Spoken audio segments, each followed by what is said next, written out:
زمانے میں نہ ہو، صحابہ کے زمانے میں نہ ہو، وہ بدعت۔ ہم نے کہا نبی کا میلاد تو حضور کے زمانے میں کیا نہیں تھا، میلاد میں ہوتی ہے قرآن کی تلاوت، نبی کے میلاد میں ہوتی ہے حضور کی نعت، نبی کے میلاد میں ہوتی ہے حضور کی سیرت، قرآن پڑھا جاتا تھا نبی کے زمانے میں، یہ تھا نا تو میلاد تھی۔ حضور اپنی نعت اپنے غلام حضرت حسان ابن ثابت سے مسجد نبوی میں منبر لگا کر اہتمام کے ساتھ سماعت فرماتے تھے، تو نبی کا میلاد تھا۔ حضور کی سیرت طیبہ صحابہ آپس میں بیان کرتے تھے کہ نہیں کرتے تھے؟ وہ بھول گئے آج منظر، مسجد نبوی شریف کے قریب میں صحابہ کا مجمع لگا ہے، آپس میں گفتگو ہو رہی ہے۔ کوئی بولا اے دوستو، اللہ نے حضرت آدم کو صفی اللہ بنایا، کسی نے کہا کہ حضرت ابراہیم کو خلیل اللہ بنایا، کسی نے کہا حضرت اسماعیل کو صفی اللہ بنایا، کسی نے کہا کہ اللہ نے حضرت موسیٰ کو کلیم اللہ بنایا، کسی نے کہا حضرت اللہ نے حضرت عیسیٰ کو روح اللہ بنایا۔ اتنے میں میرے نبی تشریف لے آئے اور میرے آقا نے کہا میرے صحابہ کیا بیان کر رہے ہو؟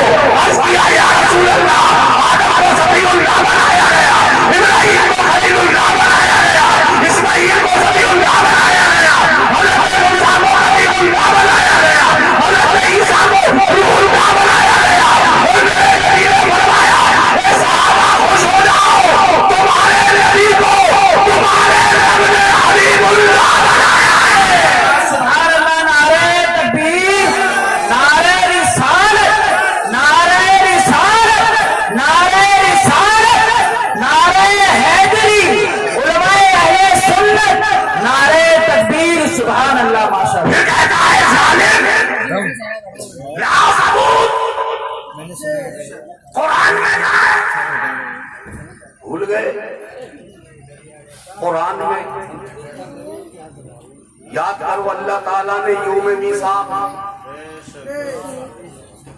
میرے نبی کا میلاد کون کون پڑھتا ہے؟ سبحان اللہ بولو تو بتاتا ہوں۔ سبحان اللہ، سبحان اللہ۔ یوم میثاق دنیا میں انسانوں کو بھیجنے سے پہلے اللہ نے انبیاء علیہم السلام کی ارواح کو جمع کی اور فرمایا ایک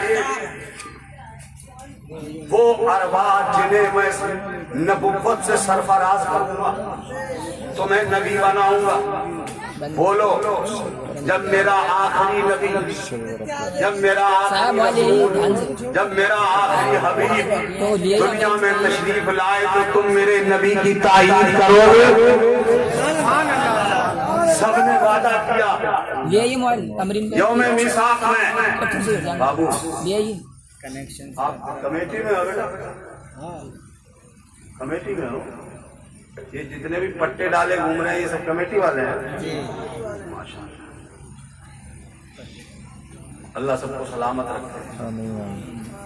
بہت اچھا کام کیا ہے آپ لوگوں نے، دنیا اپنے لیے تو کرتی ہی ہے، تم نے اپنے نبی کے لیے اپنے نبی کا میلاد منایا ہے، اور اس سے بہتر عمل دنیا میں کوئی دوسرا ہو ہی نہیں سکتا ہے نا؟ میرے نبی کے جب میلاد جیسا کوئی اور دوسرا عمل دنیا میں کوئی ہو ہی نہیں سکتا ہے۔ ہم نمازیں پڑھتے ہیں بہت خوب، قبول کرے نہ کرے یہ میرے رب کی مرضی۔ ہم روزے رکھتے ہیں بہت اچھا، قبول کرے نہ کرے یہ میرے رب کی مرضی۔ ہمارے پاس تو ایک ہی عمل ہے جسے حضرت شیخ عبدالحق محدث دہلوی نے کہہ دیا میرے پاس کچھ اور نہیں مگر ایک عمل ایسا ہے جس پہ مجھے پورا یقین، پورا بھروسہ، پورا اعتماد ہے کہ وہ میرا عمل میرے بخشوانے کے لیے کافی ہے۔ پوچھا گیا کیا نمازیں ہیں؟ کہا نہیں۔ کہا روزے ہیں؟ کہا نہیں۔ کہا حج ہے؟ کہا نہیں۔ کہا زکات ہے؟ کہا نہیں۔ یہ تو میں ادا کرتا ہی ہوں، یہ تو میرے رب کی طرف سے میرے اوپر فرض ہے جسے میں ادا کرتا ہوں، میرے رب کی مرضی ہے، قبول کرے نہ کرے، مگر ایک